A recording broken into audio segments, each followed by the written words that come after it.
Welcome to Real Estate Investing Abundance, the show for busy, fulfilled professionals like you to learn how to develop financial independence built on solid passive real estate investments.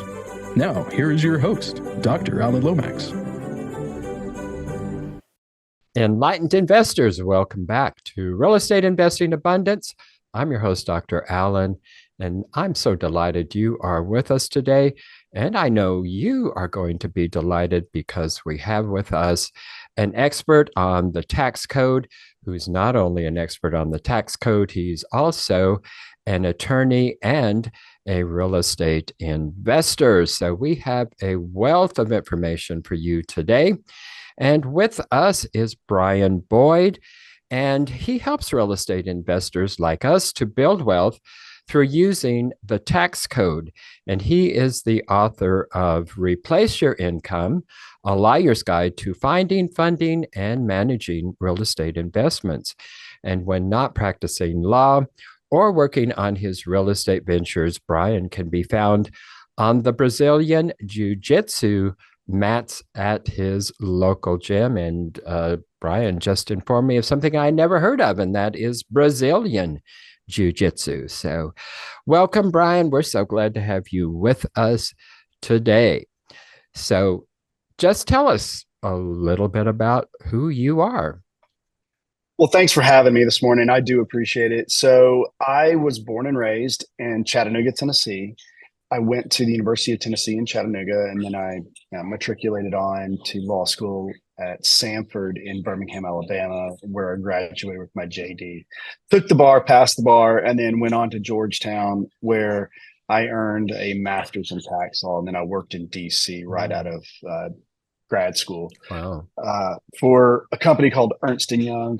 I think most people probably see them at golf tournaments. They sponsor events, things like that. But it's a huge accounting firm, and I was doing corporate tax transactions there with them. And I really got to see a lot of things. And then eventually I moved back home to Tennessee and joined a firm in Nashville in 2007 as a transactional tax attorney. And in 2008, the world fell apart. Mm-hmm. So I've been here ever since, but I've been out on my own, have my own firm, and we focus on real estate business, and I handle tax issues for clients, everything from litigating with the Department of Justice to giving strategies and helping people navigate the tax code, especially real estate investors. And, that's where the intersection of my interest in real estate and my legal practice of tax business and real estate really do intersect.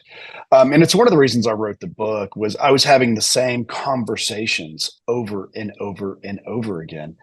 And I was like, well, why don't I just make this simple and write it down? And then people can just, instead of paying me my hourly rate, just buy this $19.99 book and read it. It's far cheaper. So yeah, I do seminars now. I do social content to help people understand the tax code and real estate and how, and we were talking before we went live here, how there is nothing in the market that I know of that is as tax advantaged as real estate. And not only that, and we didn't even touch on this, but 80% of all millionaires in this country earned their wealth through real estate. So I really think if people can just get over the phobia of the word tax, they would be much happier understanding that real estate investing is truly a phenomenal vehicle for them. Well, absolutely. I totally agree with you. And I know the benefits are fabulous because ever since I started investing in real estate, I was working my W-2 job at the university and have never really had any desire to depart from that. But my first real estate investment, to my surprise, eliminated my tax liability almost entirely. And I was getting a fairly good salary as a university administrator. And after that first, it was just a single family home. And after that, that first investment and looking at April 15th with dread went away. I started looking forward to April 15th because I got back almost everything that they had taken out of my salary throughout the year. And that was just with just one rental. So I know it's an amazing, amazing vehicle for that. So tell us, Brian, how can we build wealth using the tax code and do it legally? Absolutely. And I think that's the important focus, right? Is, don't cut corners. Don't try to get one over on the IRS, because I promise you they have more resources than you do. The better way to handle the tax issues are to meet with somebody like me or your CPA that knows real estate, and let us walk you through specific code sections. For example, let's talk about Section 179. That is the depreciation section in the tax code. And that's really where the bulk of your deductions are going to come from for an asset. What do I mean by that? Well, real estate is typically depreciated either 27 and a half years or 39 years. And that is 27 and a half years for residential and 39 years for commercial. Well, once you have that basis in mind, that is your starting point. Then you can start utilizing things like cost segregation studies, where you break apart the property into its individual components, because a house is more than just the structure itself. It's everything within the house. It's the lighting, it's the wiring, it's the flooring, it's the cabinets, it's the appliances, and all those things have their own life.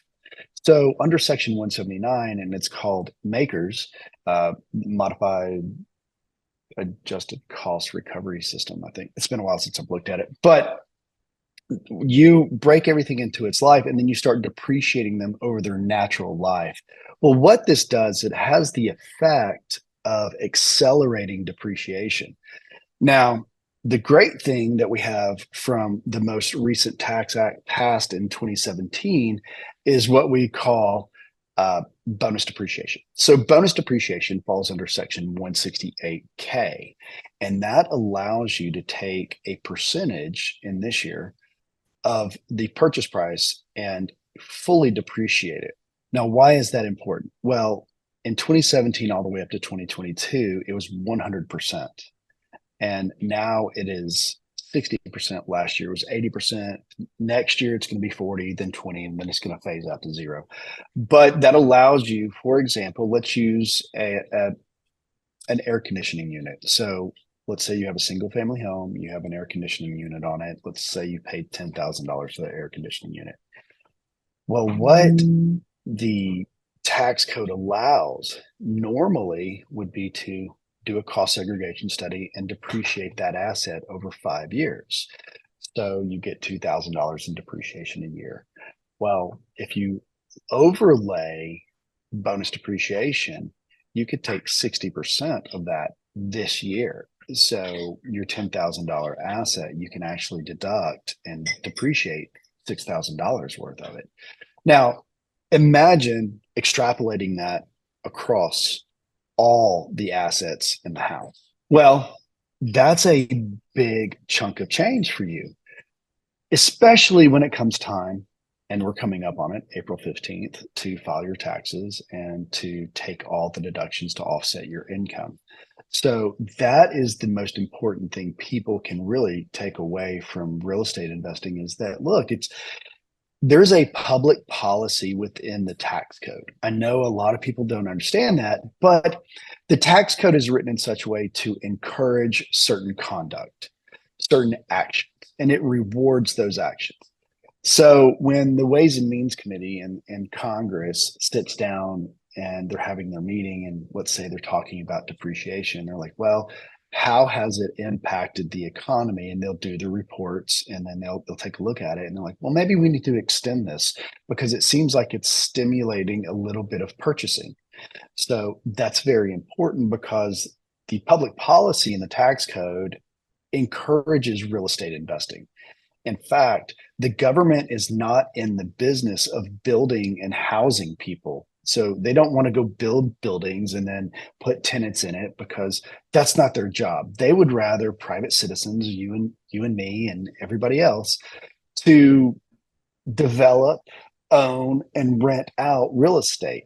And they reward us for that. They reward us in the form of depreciation and, tax deferral through section 1031, 721 DSTs.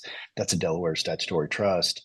And these other mechanisms within the tax code that are completely legal, and they are there specifically for that. In fact, 1031 exchanges are specifically for real estate sales. So the public policy is basically telling the public, hey, we want you to not pay taxes now. We would rather you take your profits, and we're not going to tax you on it. We're not going to make you do depreciation recapture. We're going to allow you to take that and go buy more real estate with it, as long as you follow the rules in doing that. And so I think that's very important for people to understand, because, for example, and I'm going to use very easy numbers here. Let's say you bought a property for $100,000. You've depreciated it through a cost segregation study. So about year 7, you're really at the peak of all the depreciation you're going to take from that property through a cost seg study. Well, what do? So you've held it for 7 years. Maybe it's worth 200,000, maybe 225 now. Well, when you sell it, the government says, okay, well, as long as you buy another property for at least that $225,000 that you sold it for, we're not going to make you pay taxes on it, as long as you follow our rules. And there are rules around 1031 exchanges. You have to use a qualified intermediary. You can never touch the money. It's got to go from this sale to that sale, and without you touching it. But the point remains is that is there to help investors buy more property, because you don't have to buy one property. You could actually take your profits and buy multiple properties. So it allows you to scale a lot faster and do it over and over and over again, which is the public policy behind the tax code that's written for real estate investors. So for your listeners out there, I would encourage them to read up on these things. Now, you don't have to be an expert. I promise you, you don't. You just have to know the basics. And if you can speak fluently within the basics of the tax code as it relates to your investments, not only are you going to become more comfortable when it comes tax time, but you're also going to understand how to start using these mechanisms to grow your wealth. Because, for example, my wife and I think we've got 4 short-term rentals, and then we have 12 single families and 2 duplexes. So when we sell, we're going to either buy up in the property value, where we're going to take the money and split it amongst all the things we can get our hands on. So, for example, and let me explain this to your audience, because this is a good example of how we use a 1031. We bought a short-term rental in Gatlinburg, Tennessee in 2017. We paid $400,000 for it. Now, we did not pay cash for it. We put money down, and then we financed the rest. And I encourage your listeners to never pay cash for anything. It's not a great idea. Use leverage, please. Use leverage. But we sold it a year later for $475,000. So we took that money we made, and we went to Chattanooga, and we bought 13 single family homes with that profit, because we got our equity back that we put down. So about $100,000. Then we got, our profits, and then we moved on and we scaled. So that property in Gatlinburg that may have been generating about $5,000 a month, well, now we've got these 13 single family homes that are renting on average at the time for about $800 a month. So we certainly scaled up in revenue. We scaled up in doors, and we definitely scaled up in tenants. But the point remains is that is a concept that the Internal Revenue Code encourages. it really wants you to do that because good landlords are hard to find. And we personally manage our properties. So we know every tenant, we know all their children, we know intimately these houses. So that's one of the things that the public policy that the Congress has implemented into the tax code. And if you use the tax code right, it's not punitive. It rewards you, in fact. And it rewards you, just like you said, with getting your tax money back if you're a W-2, or quite frankly, it could replace your income at some point. So that's something that I think your listeners would be very interested in understanding. Now, as it relates to the tax code, there are a couple of things that people need to understand. The tax code is Byzantine. It is, I mean, that's why people go to school to actually learn the tax code. And I promise you that if you are able to start putting together the pieces like the gears of a machine, then you can really accelerate your wealth in a very short amount of time. Now, a short amount of time to most people is like, oh, I can do it in a month. No, a short amount of time in my mind is 5 years and under. So, just know it's not going to happen overnight, but it could happen relatively quickly, given your work life. So, yeah, it's one of the things I like to educate people on. Enlightened investors, if you haven't done so already, be sure and click that like button and also click that share so others can take advantage of the content. And finally, be sure to subscribe so you don't miss a single one of our upcoming episodes. Yeah, I'm glad you mentioned that. I mean, a lot of people think that this is a get rich quick scheme, but there's no scheme about it. It's extremely legitimate.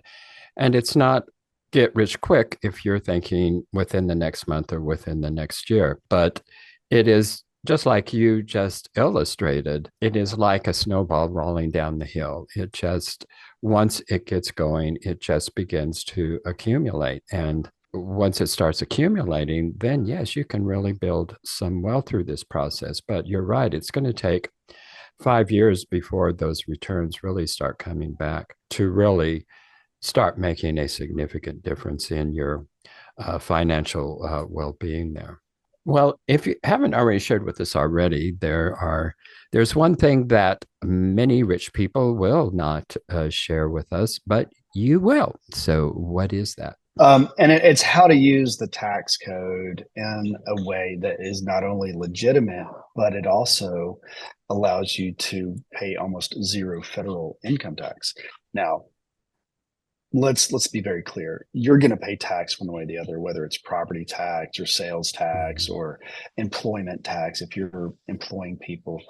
But the tax code, and the wealthy understand this, is geared towards encouraging that conduct again. So what the wealthy will do is once they've built up a certain portfolio amount, they stop using their own money. They start using leverage. And I kind of touched on that earlier when I said don't pay cash.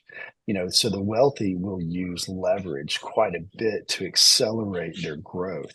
Moreover, the wealthy mindset thinks of money differently than those that are wage earners. And what do I mean by that? I mean that if the wealthy get a huge tax return, for example, they're not going to take that money and go on a vacation. They're not going to go buy an exotic car. They're not going to, go buy fancy clothes. They're not going to live in a very loud way. They're going to take that money and figure out how can we deploy that. So instead of buying those things I just mentioned, they're going to go buy an asset. And that asset is going to do multiple things for them. One, it's going to generate money because they want cash producing assets. It's going to appreciate in value, and it's going to provide them with tax benefits that they otherwise would not have. For example, if you bought a car and it's your plaything, well, that's money wasted. It's gone. Now you got to earn more money to replace that. What they do instead is they think of things in the terms of what will it give me? And by buying an asset, a house, a duplex, multifamily properties, or a short-term rental, it's going to give you tax benefits. It's going to give you cash, and it's going to go up in value over time because historically, now I say historically, but I think we both remember 2008 to 2010. It was kind of a rough time, but historically, real estate goes up in value, and conservatively speaking, between 3 and 5%. But I think since COVID, I think we're seeing, valuations go up 10% on average. I know in the Nashville area where I am, it is going up that much. So that's how the wealthy think. They think of money as a tool.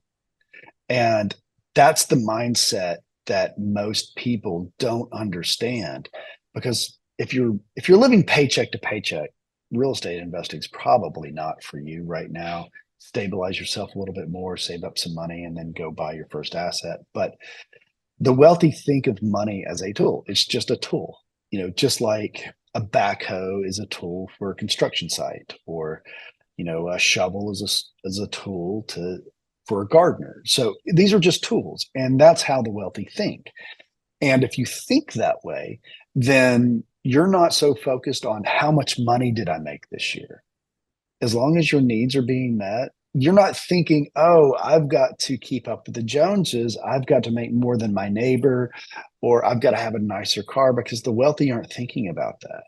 My wife and I both have good jobs. And, I'm a lawyer. She works for a big pharmaceutical company.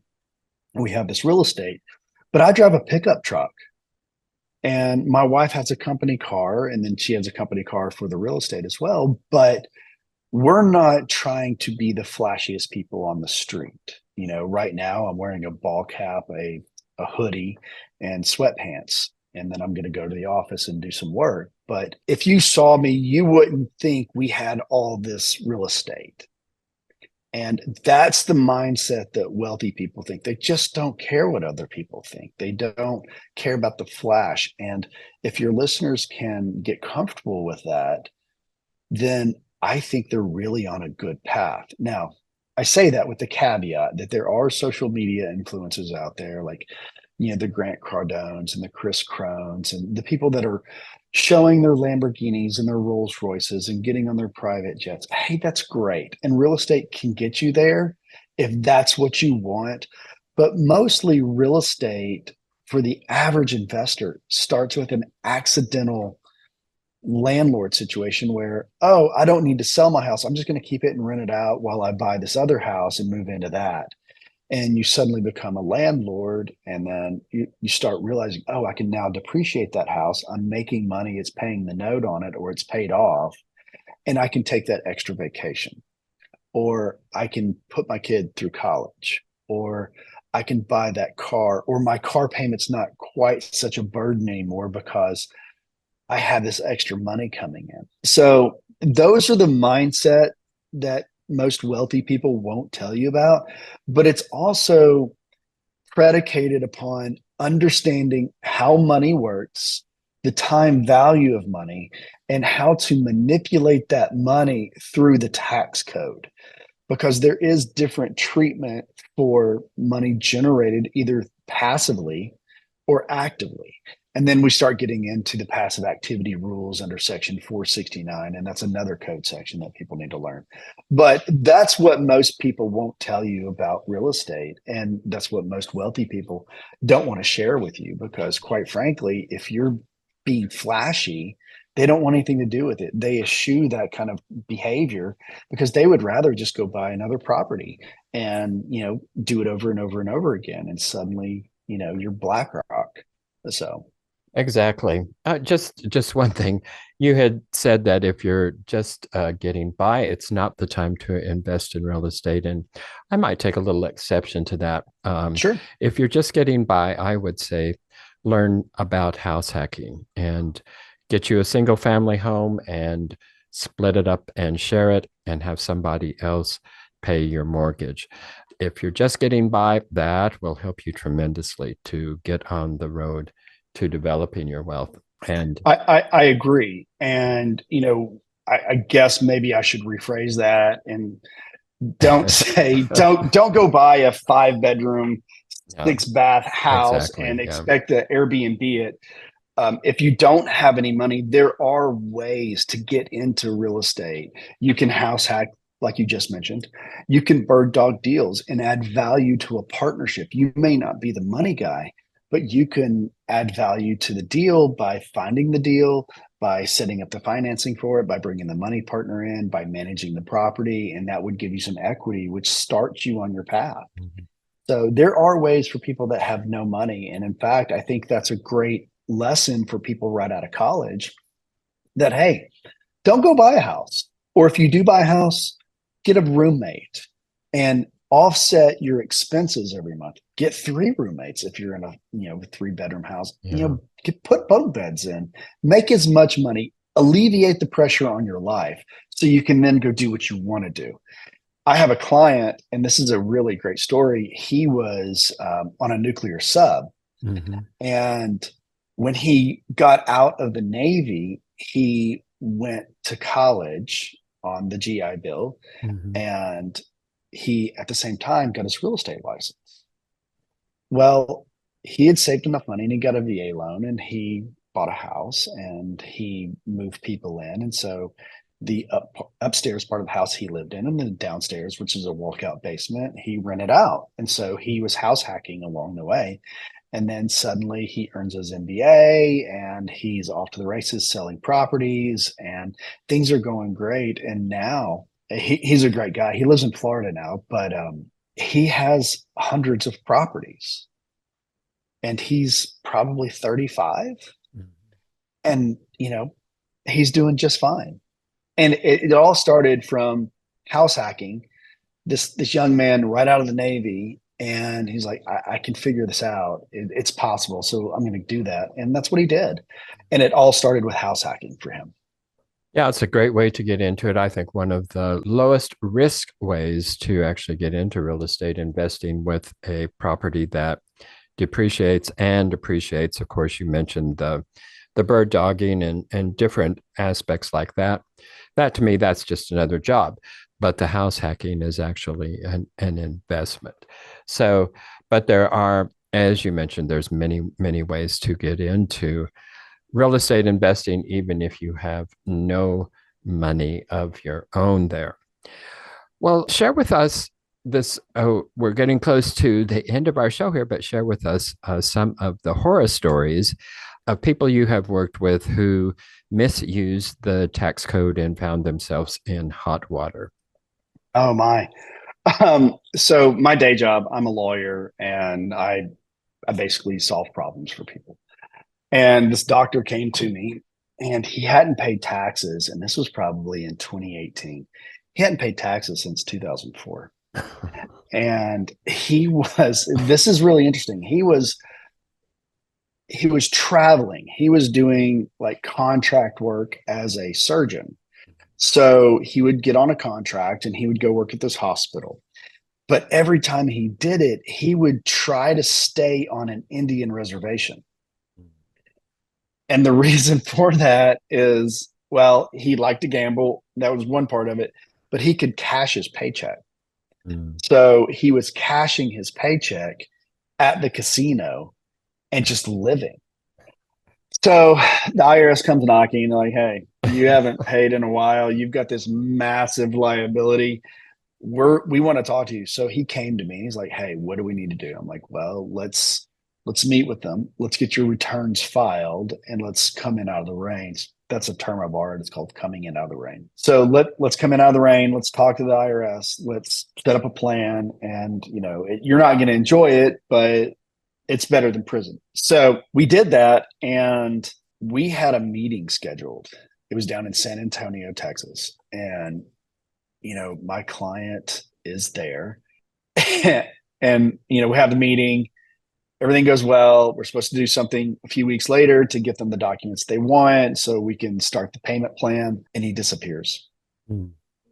Disappears. I haven't heard from him. I haven't seen him since. Mm. I don't know where he went, but that was kind of a nightmare because they're talking about criminal prosecution and tax evaders. They will put you in prison for that.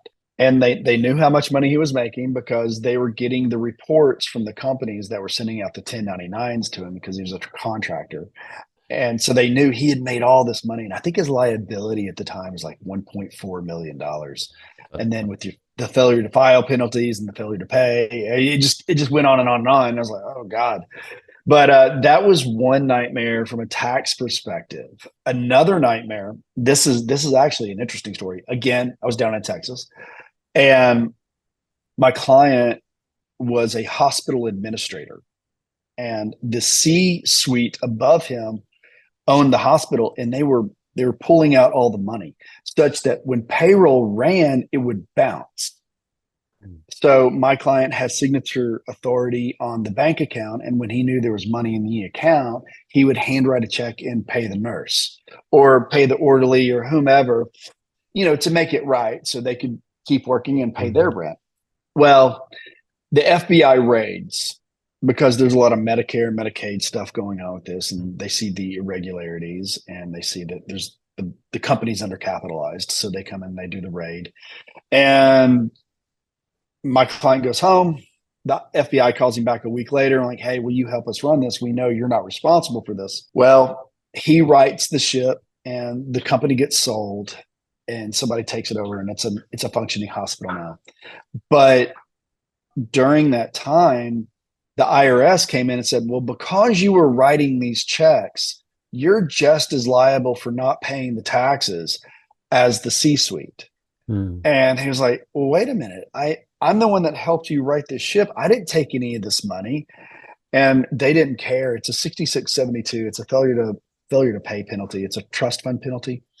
And so he's getting these bills from the IRS for like $2.4 million of taxes owed. So what do? We end up filing suit against the Department of or the IRS, the Department of Justice. And during this litigation, which went on for years, I think we filed in 2013. No, it started in 2013. We filed in 2015. He passed away in the middle of the litigation from pancreatic cancer. And so I had to substitute his estate in, and we had to keep litigating this. We got down to like weeks before trial. And I was on the phone with the Department of Justice. We're trying to work it out. And we ended up settling that matter. So they said he owed $2.4 million plus interest and penalties. And we settled it for $271,000.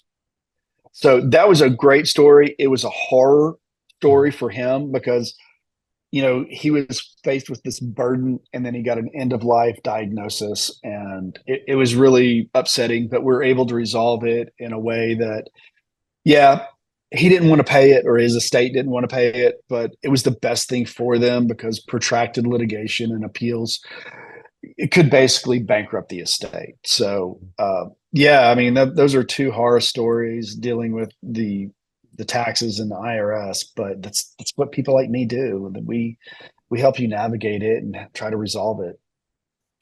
So. Well, clearly, it's just best to stay out of hot water with the IRS.